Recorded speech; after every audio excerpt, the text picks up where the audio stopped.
Welcome back. This is part 2 on how to install an Ethernet line in your home wall. In the last episode, we went through the process on how to drop an Ethernet line through an empty cavity. In this episode, we're going to go ahead and encounter two problematic cavities, which the first one is fire blocking, and then the second one is going to be insulation. But I will show you some tips and tricks on how to get by these situations without, having to resort to cutting in to your wall where the blocking's at, like a lot of installers do. So, like I mentioned in the past video, you can use a magnet to find the studs in which you're going to work in. And in this case, I've already set it with blue tape, the parameter, because our main focus is now finding the fire blocking in the wall. So from the bottom going on up, you want to do a sweep until you find that screw or nail. Now once you've found it, you want to go ahead and mark that with some blue painter's tape, because it's real good for not marking up your walls or destroying the paint job or anything like that. Once you have that established, you want to go ahead and make sure you follow through all the way, because typically, yes, the walls have one fire blocking, but I have come across many homes where there's multiple fire blockings. And in that case, again, you want to sweep the whole area, making sure you don't leave any area within that parameter unmarked. Now, the next thing that you want to do is use your receptacle with the level, which I've demonstrated in my first video, to make some nice level lines. And then with a box cutter, just cut it out, those lines that you make. And of course, you want to try to come as close as you can to the one far parameter or the other next to a stud, as close as you can.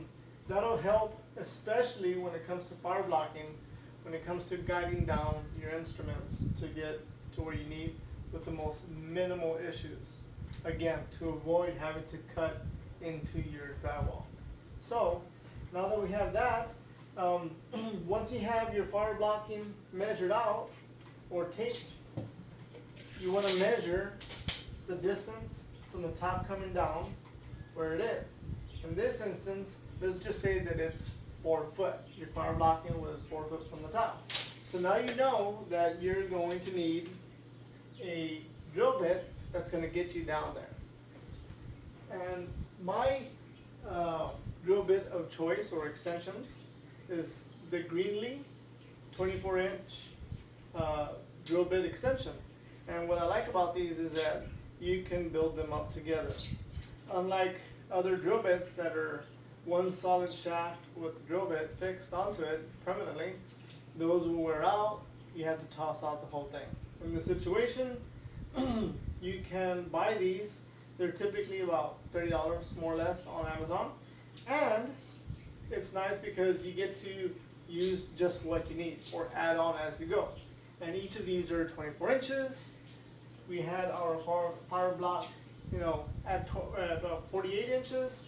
So you just simply have to use an Allen wrench, because these have double bolt Allen wrench face, and you just tighten them up nice and tight, both of them. They will not move. So, now that we have our distances, and we know where we want to go, and we've already marked up to where we need to go up in the attic, for time constraints, I went ahead and drilled a hole prior to doing this. And for this type of instance, since we're going to be dealing with fire blocking, the best thing you want to do is actually use a 1-inch drill bit to make your hole up on the top plate in the attic. Reason being, you want to have the most space as possible. So, of course, you want to have, real good posture with your drill, and make sure that it's nice and level. And before you make your hole, make sure everything's nice and level. drill your top plate, and then you start attaching the sections accordingly, one by one, reattaching your drill, getting through the fire block. Now, what I like to do is use a fishing rod or a fiberglass rod for wiring with a tip that has a loop on it. And since I have some experience having done this already for quite a amount of years, what I like to use is the shaft of the drill bit as my guide, real nice and slow. I grab my fiberglass rod and use it to run it nice and slow down the wall and through the fire blocking.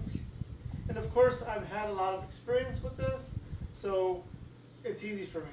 But I have developed a method that could be useful to people that do not have experience doing this, and it's real simple, very effective, and very inexpensive. You can go to a dollar store and buy simple little rubber bands, and you want to do a little loop with the rubber band on the tip of the rod, and then the larger opening, you want to put it around the metal shaft. And again, you still want to help kind of guide it a little bit, but the rubber band is going to help you do the hard part.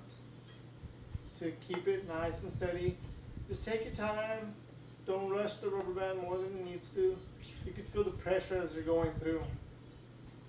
And just nice and slow.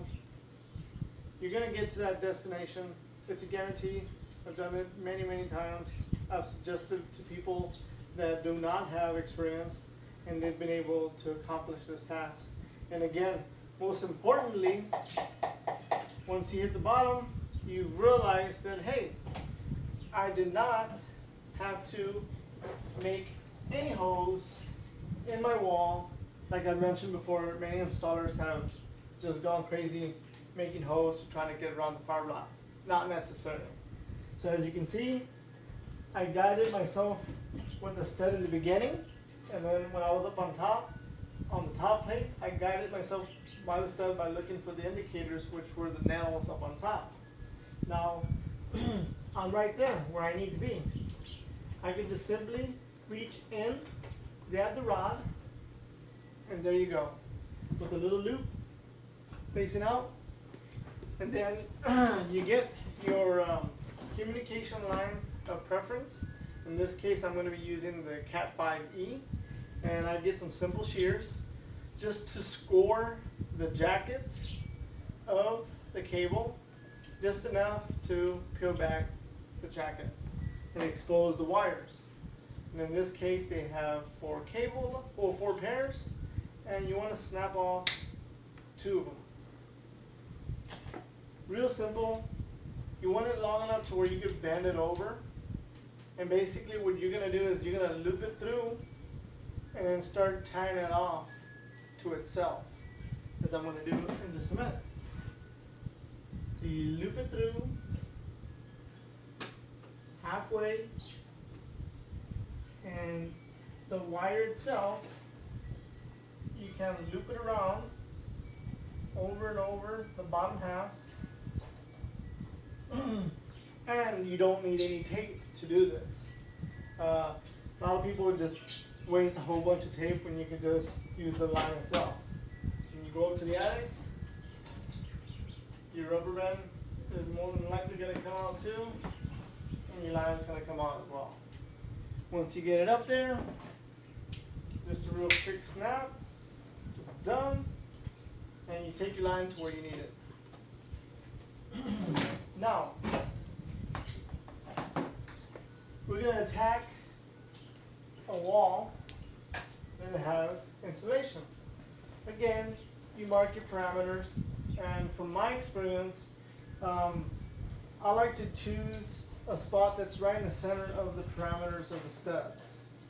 I've had better results, personally, when it comes to using my rod through the insulation, driving it through in there. I found it being a lot less hassle, fighting all of that. So once you're up in the attic, what you want to do is try to, again, before you go up there, you want to find the center point, cut it out.